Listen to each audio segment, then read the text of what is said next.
जब मैं बाबा के पास सुतन गई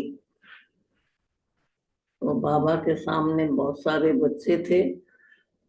तो बाबा ने कहा कि मैं त्रिकालदर्शी बाप टीचर सतगुरु तुम बच्चों को तीनों कालों की व्यवस्था को देख रहा हूँ, क्योंकि तुमको तीनों कालों का ज्ञान है।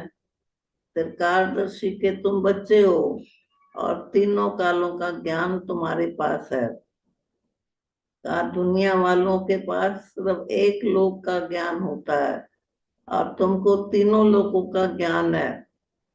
इसलिए तुम्हारा नाम भी है मास्टर त्रिकालदर्शी। फिर बाबा का याद प्यार भी दिया और फिर बाबा को भोग स्वीकार कराया। जब भोग स्वीकार कराया तो बाबा ने भी बहुत प्यार से भोग को स्वीकार किया और जिन जिन्होंने भोग लगाया था उनकी विशेष याद प्यार भी दिया। बाबा ने कहा वैसे तो सारे ही बच्चे विशेष हैं, ऐसे नहीं एक विशेष है दूसरा नहीं है। बाबा के तो सभी बच्चे हैं, सब विशेष ही हैं। तो बाबा ने भोग स्वीकार किया, बड़े प्यार से स्वीकार किया और बाबा ने कहा इस समय तुम बच्चों का ये जन्म है वो अलौकिक जन्म है। अलौकिक से अब तुम अलौकिक बन गए हो। बाबा ने कहा याद रहता है कि हम अलौकिक जीवन में है, अलौकिक जीवन में है। तो बाबा ने कहा सच्चे सच्चे ब्राह्मण हो। अगर अलौकिक जीवन याद नहीं है तो सच्चे ब्राह्मण नहीं हो, फिर तो साधारण ब्राह्मण हो। तो ब्राह्मण होकर जो उनकी डायरेक्शन है, उनकी मर्यादाएं हैं और जो नियम है उसको पालन करना तुम बच्चों का काम है। उसको कहते हैं सच्चे ब्राह्मण। बाबा ने कहा जब तुम बच्चों का अलौकिक जन्मदिन होता है तो सभी बच्चों को बाबा गिफ्ट देता है और सबको शक्तिशाली गिफ्ट देता है। और ये नहीं किसी को कमजोर दे किसी को शक्तिशाली दे। बाबा तो हर एक बच्चे को शक्तिशाली गिफ्ट देता है। अब बाबा ने कहा जो तुमको लिफ्ट मिलती है वो तुम संभाल के रखो, ये तुम्हारी गिफ्ट जैसे किसी को भी मिलती है तो वो लोग संभाल के रखते हैं। कहा माया भी बड़ी चतुर है, तुम्हारे गिफ्ट की चोरी करने की चाहती है तो बीच बीच में कोई न कोई बीच में बाधा डालती है। तो तुम बाबा की छत्र छाया में रहो तो माया तुम्हारा कुछ भी बिगाड़ेगी नहीं। लेकिन माया क्या करती है, बाबा जो है बाबा की छत्र छाया में तुम नहीं रहते हो तो माया अपनी छत्र छाया डालती है, बीच में विघन डालती है। तो कहा सदा बाप की छत्र छाया में रहेंगे तो माया कभी विघन नहीं डालेगी। कहा है बड़ी चतुर है वो, बड़ी बहुत चतुर, उसको पता है कि कैसे इनको माया में के प्रभाव में डालना है। तो बाबा ने कहा कि माया भी तुम्हारे गिफ्ट को चोरी करने की कोशिश करती है, लेकिन जो बाबा के बच्चे अटेंशन में रहते हैं, याद में रहते हैं, उनकी चोरी नहीं कर सकती है, उनको माया कुछ नहीं कर सकती है। तो बाबा ने कहा कि दुनिया में भी किसी का जन्मदिन होता है तो उसको मुबारक देते हैं और गिफ्ट भी देते हैं। तो कहा वहां तो मनुष्य मनुष्य को गिफ्ट देता है और इस अलौकिक जन्म में मैं परमात्मा तुमको गिफ्ट देता हूँ। और वो गिफ्ट ऐसी है, बाबा ने कहा उसको जहां भी पहुंचाना चाहो पहुंच जाएंगे। जैसे वो लिफ्ट चलानी होती है तो क्या करना होता है, सिर्फ एक बटन ही तो दबाना है। इसी तरीके से बाबा ने कहा तुम बच्चों को भी एक बटन दबाना है। कौन सा बटन? संकल्प रूपी, शुद्ध संकल्प रूपी बटन जो है उसको दबाएंगे तो जहां पहुंचना चाहे वहां पहुंच जाएंगे। तो बाबा ने कहा कि जो लिफ्ट है वो गिफ्ट जो मिली है वो लिफ्ट के समान है। लेकिन अगर तुम बटन ठीक नहीं दबाओगे, यानी संकल्प शुद्ध नहीं करेंगे, तो तुम्हारी लिफ्ट खराब हो जाती है।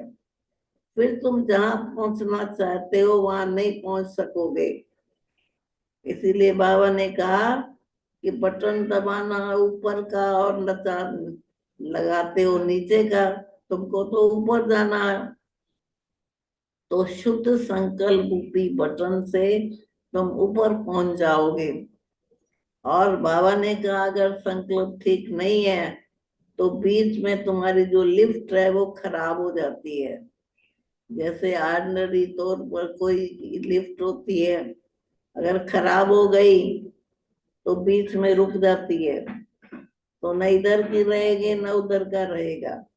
तो कहा इसी तरीके से तुम्हारी जब शुभ संकल्प नहीं है तो बाबा ने कहा तुम्हारी लिफ्ट भी रुक जाती है, तो तुम भटक जाते हो। एकदम तुम्हारी बुद्धि भटकती है, मन भटकता है। क्योंकि बाबा ने कहा फिर तुमको सही रास्ता तो नहीं मिल रहा है ना।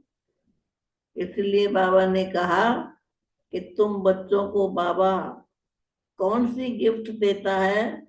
दिव्य बुद्धि और दिव्य नेत्र। कहा कि दिव्य बुद्धि और दिव्य नेत्र के द्वारा जब तुम्हारा नेत्र खुलता है तो तब तुमको ज्ञान, योग, धारणा ये समझ में आता है। लेकिन कभी कभी तुम्हारी जब लिफ्ट खराब है तो न ज्ञान समझ में आएगा, न योग लगेगा, न धारणा होगी। इसलिए देखो कि हमारी अगर लिफ्ट चलती नहीं है, रुक गई है, तो जरूर हमारे कहीं धारणा की कमी है। तो जितनी जितनी ज्ञान की धारणा करेंगे और योग लगाएंगे तो कभी भी लिफ्ट खराब नहीं होगी और तुम्हारे संकल्प भी शुद्ध होंगे। तो इसलिए बाबा ने कहा माया तो कोशिश करती है, लेकिन बाबा ने कहा जो बच्चे मेरी याद में रहते हैं, सदा बाबा ने कहा जो गिफ्ट मिलती है उसकी संभाल करते हैं, तो माया उनके गिफ्ट को खराब नहीं कर सकती है। इसलिए कहा जिस जैसे किसी से किसी को गिफ्ट मिलती है तो वो संभाल के रखते हैं ना, कोई ले न जाए। तो कहा मैंने जो तुमको दिव्य बुद्धि की और दिव्य नेत्र का गिफ्ट दी है उसको संभाल के रखो।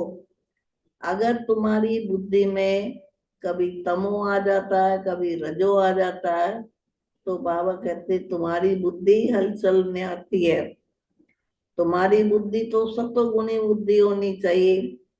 कहा जिसकी बुद्धि में ये लिफ्ट मिलने के बाद अपनी बुद्धि का ध्यान रखते हैं कि मेरी बुद्धि सदा सतोगुणी रहे, उसमें रजो और तमो में मिक्स कुछ नहीं होना चाहिए।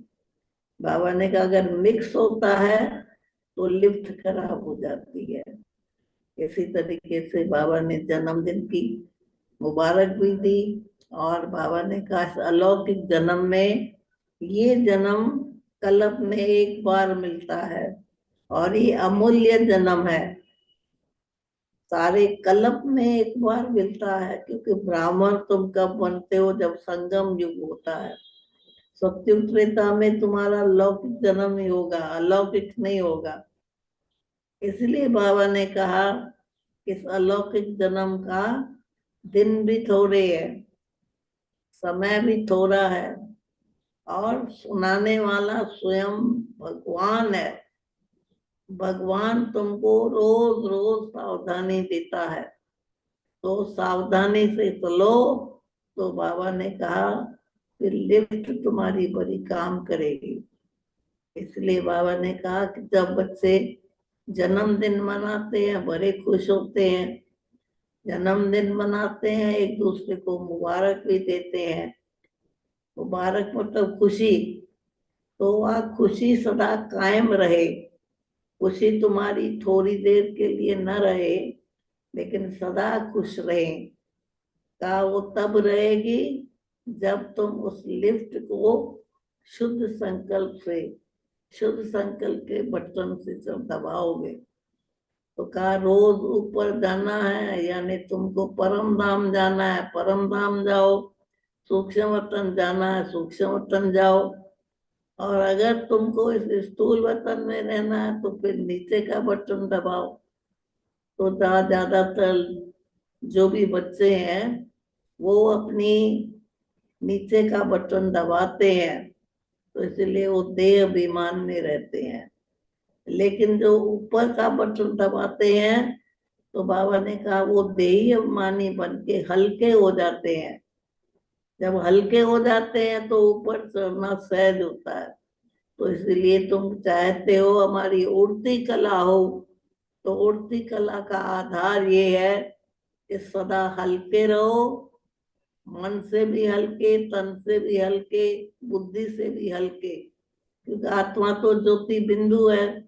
जब तुम देही अभिमानी बन के रहेंगे तो हल्के रहेंगे, परंतु देह अभिमान में आएंगे तो बाबा ने कहा कि वैसे तो बच्चे कहते हैं बाबा नहीं, मैं तो बड़ा निश्चय बुद्धि हूँ। बाबा ने कहा कहते तो हैं निश्चय बुद्धि है, लेकिन निश्चय बुद्धि उसको कहते हैं जो सदा निश्चिंत रहता है, जिसको सदा नशा रहता है। इसलिए बाबा ने कहा कि बाबा जानता है कि बच्चे निश्चय बुद्धि 100% है या 50% है या 25% है। तो जितनी परसेंटेज होती है उतनी बाबा ने कहा तुमको सफलता मिलती है। तो सदा सफलता मूर्त बनने के लिए सदा निश्चय बुद्धि बन के चलते चलो। फिर बाबा ने सभी बच्चों को दृष्टि दी, याद प्यार दिया और फिर मुझे छुट्टी दी।